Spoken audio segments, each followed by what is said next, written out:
Ashley, there's a lot of exciting things happening at Pizza Hut, as you are well aware, and I will also mention that I have a long legacy of pizza consumption and Pizza Hut consumption, so Yay. excited to chat with you about it more today. Happy to hear that. So let's start off with the basics. I want to learn more about what's going on with growth marketing, specifically at Pizza Hut, but what does growth marketing and leading growth marketing look like for you? Yeah, I mean, the way that we are thinking about growth marketing is how are we going to enter this next phase of growth for Pizza Hut? Where are we going to see that growth come from outside of what we would typically expect? So, for example, my focus over the past couple of years has been around CRM and loyalty and rebuilding that, relaunching the Hut Rewards program, really leaning into the aggregator or the marketplace space with DoorDash and Uber Eats, and how we revisit our strategy there to really accelerate growth in that space and right size our share of market in that space.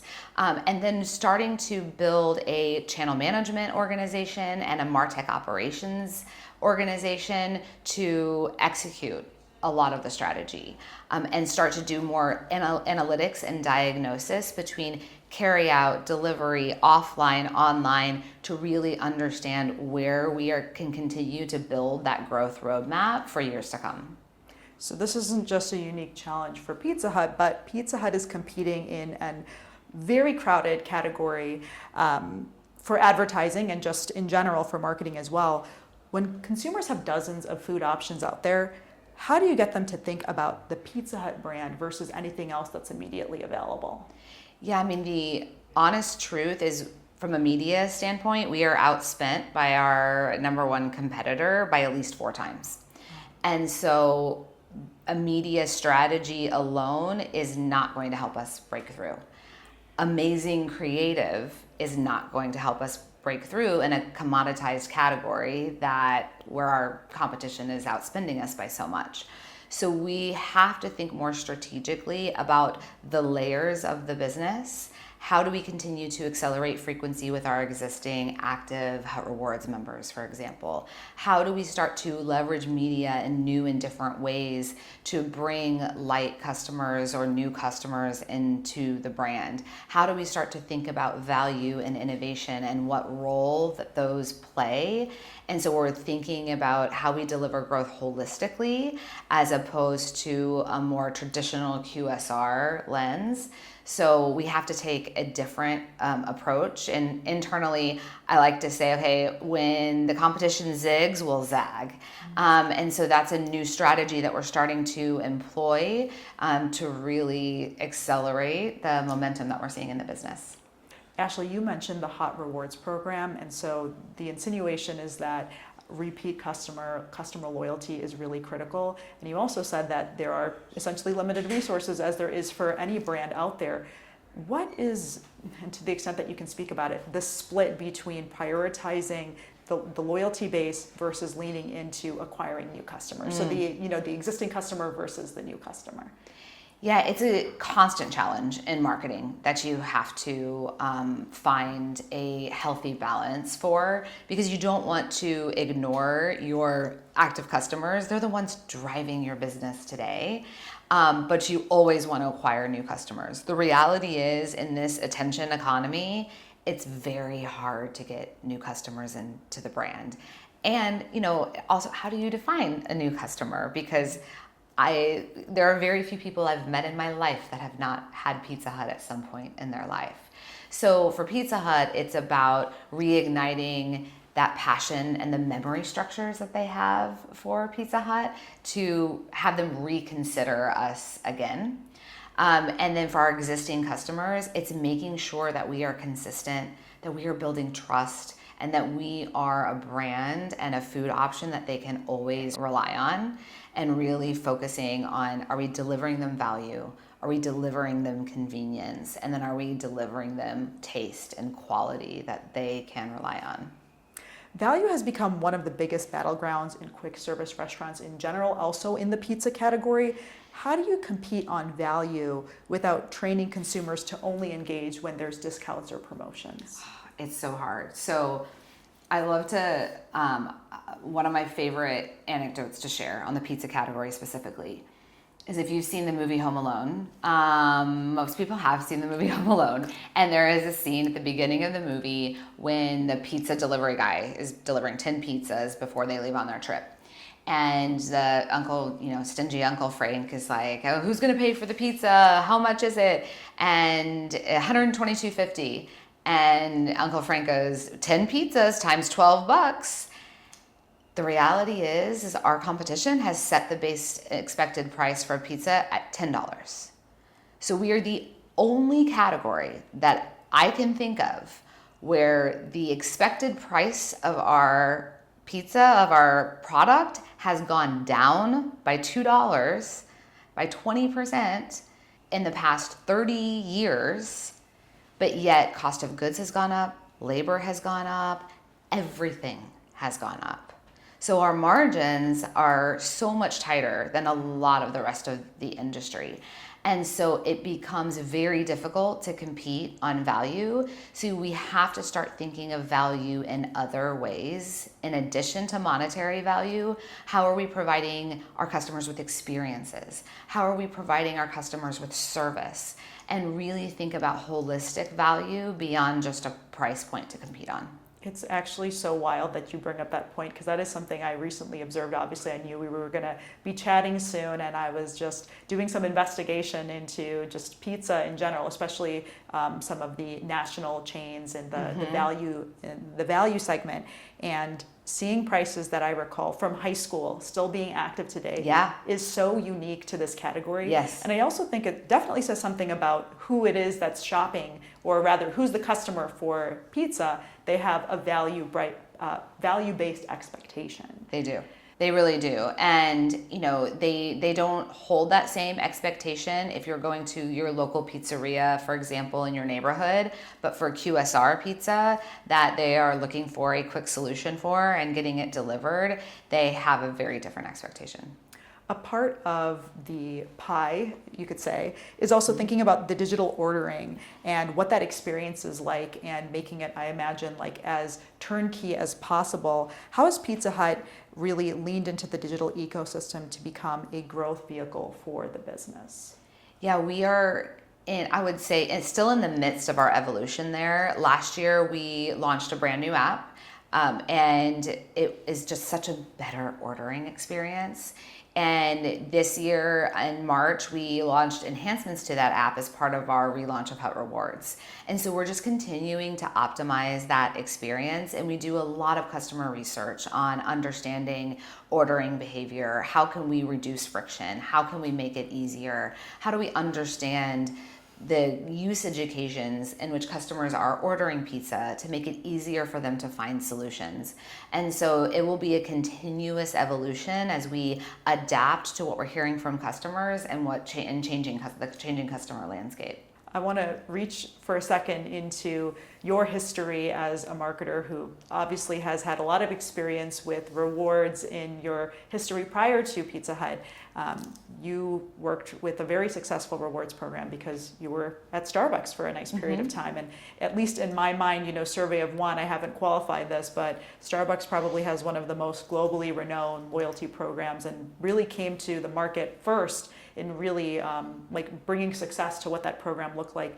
What kinds of learnings did you bring over from your time there, and how has that kind of translated into at least some of the thoughts and ideas that you brought over to Pizza Hut? When I was at Starbucks is when we relaunched the Starbucks Rewards program. So I was part of the team that relaunched the program and part of the team that launched the ability to order ahead. And so that was really a interesting time because none of the QSRs had launched order ahead. And so I remember having conversations with the product team where they were asking me, we have to put the entire menu on the app. Well, marketing, you guys know the menu. Can you help us with that? And just like right now, it sounds obvious because it's just so common. But back then, the idea of having to translate your entire menu for an app ordering experience was extremely challenging, and we had no reference point except for Amazon. Right. So it was a really exciting time because it almost felt like we were in a startup kind of mentality within the organization. And as we were relaunching the Starbucks Rewards program, my team really started getting interested in personalization and gamification, and how can we introduce experiences that drive frequency but also drive engagement and love for the brand beyond just a sales tactic. And so we did a lot of our own research on organizational behavior, psychology, and I've brought those learnings to Pizza Hut and how we are approaching Hut Rewards, and how we are rethinking and reconsidering what loyalty means to customers, because it's not just about earning points. It's about being surprised, getting new information, feeling like you are appreciated for spending your hard-earned money at that brand. And that appreciation can take many different forms.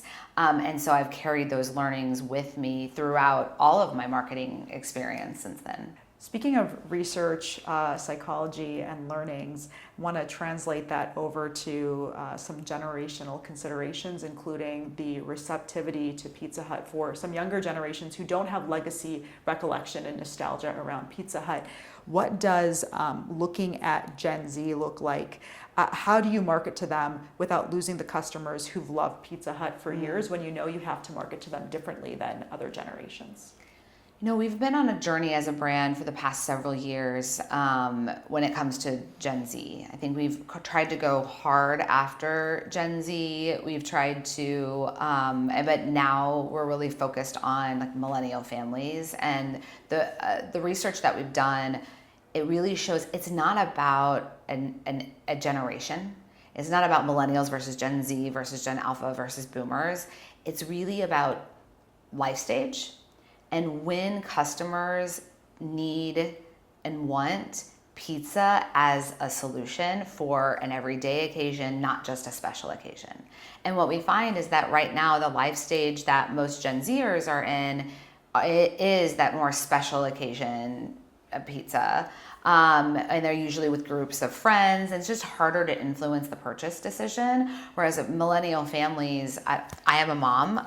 I'm a mom of 2 boys, 8 and 5. We eat a lot of pizza in our house. And so just the share of pizza eating occasions is more. But Gen Z is going to be in that life stage and not in the not so distant future.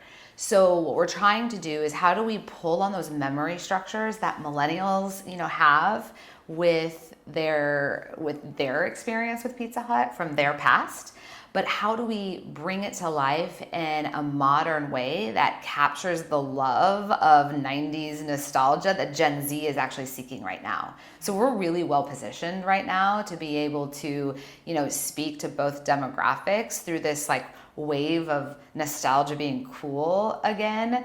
And we're really excited about some of the work we have coming up that's going to really harness that love for the brand of the past, but bring it to life in a way that's modern for today.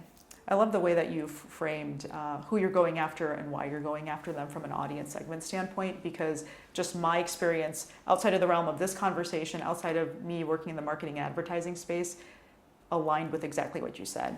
I'm not a millennial mom. I am a millennial. I did look at value-oriented pizza as a solution for a problem, and that there are moments in which it just makes the most sense. And if you want to go with, I live in Chicago. We've got a lot of very high-end artisan pizza around. You start ordering high-end artisan pizza for just a family birthday party, children's birthday party, it's going to be $1,000. Exactly. And also the kids probably won't like it. So it really makes a lot of sense to turn to it, especially, again, going back to the turnkey-ness of it, right? We're looking to rely on something that can fulfill a need, and for that need to successfully be met. So just really have some appreciation for that as from a strategy standpoint. Yeah, and pizza can solve like so many different usage occasions. And while we know other QSR pizzas are our competitors, and even, your local pizzeria down the street, you could consider that a competitor. The reality is, if you want an artisan pizza, it's not, oh, do I go to my local pizzeria down the street or do I order Pizza Hut? No, like, you want that experience, and that meets that occasion. But if it's a Thursday night and you're running late from picking up your son from baseball practice, and there's no way you're going to be able to get dinner on the table and have him fed before his bedtime, we can solve that problem very easily. Yeah. So it's really just about meeting customers where they are and providing them with solutions that help ease the tension and challenges that they're facing in their lives. So you just shared a couple more points about turning to it as a solution, and oftentimes you have a need that needs to be met. But I also want to talk about the nostalgia piece and these reports of these legacy locations, retail locations being opened up. And for me, again, as a millennial, I look to that and I have a lot of fond memories of eating in a Pizza Hut, what that looked like, having memories of how special that was, and that being maybe a 90s era Pizza Hut that I recall. What part of your roadmap, or rather what role does that play in the future roadmap that's kind of separate from what we otherwise have been discussing? Yeah, we are really excited about all of the love and attention and just memories that people are sharing right now of Pizza Hut as they knew it and they grew up with it. The love of Book It, the love of Dine In. Last week I was driving from Dallas to Austin, and I was going through Waco, where Baylor University is, and there was a dine-in Pizza Hut restaurant. I think it was 11 p.m. The lights were still on. There were people in there. They were sharing pizza like around the table, and it's like, oh my gosh, that's it, yeah. Right? And so we are leaning into that because that's what customers are telling us they want. Yeah. And it's about giving customers what they want. And so we have a lot of activations. We have a lot of news coming very soon around that piece, including helping customers find their nearest dine-in location so they can go back and have those experiences again. I love it. I also want to ask you about just like a classic marketer's question. When you think about growth, what metrics matter most? Is it new customer acquisition, frequency, lifetime value, app adoption, or something else entirely? Just to name a couple things that potentially could be metrics that matter most. All of them? Yeah. I mean, they all matter. Yeah. But if we're really talking growth outside of, everything should ladder up to sales growth. But really, one of the metrics that we're really focused on right now is how we increase the size of our active Hut Rewards members. Because we know once customers engage with Hut Rewards, they see more value from Pizza Hut. They come to us more often because they feel valued and they feel rewarded. So that gives us kind of a rallying metric to focus on. But with that comes app downloads because it is now the Hut Rewards app. But it comes with a responsibility that we need to continue to provide value. So that is one of the growth metrics that we're really like laser focused on right now, the app downloads, and married with active Hut Rewards members. And then the goal of that being that it ladders up to same-store sales growth through frequency and all of the other metrics you mentioned. Yeah, like you said, everything matters, especially in a category where there's really unique and visible application for all those different metrics. Absolutely, and they all tie together. So I think what we've found is it's really helpful to have one key metric or one key rallying cry that the organization can really surround itself on or rally around.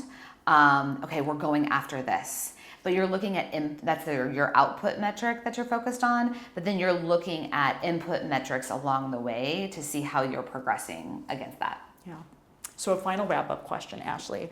When you look at Pizza Hut's momentum today, what gives you the most confidence about the brand as it's headed into the immediate future? Yeah, well, we are very excited about the future. We're seeing so much momentum in the business. And, Yum recently announced that we are being sold to Long Range Capital.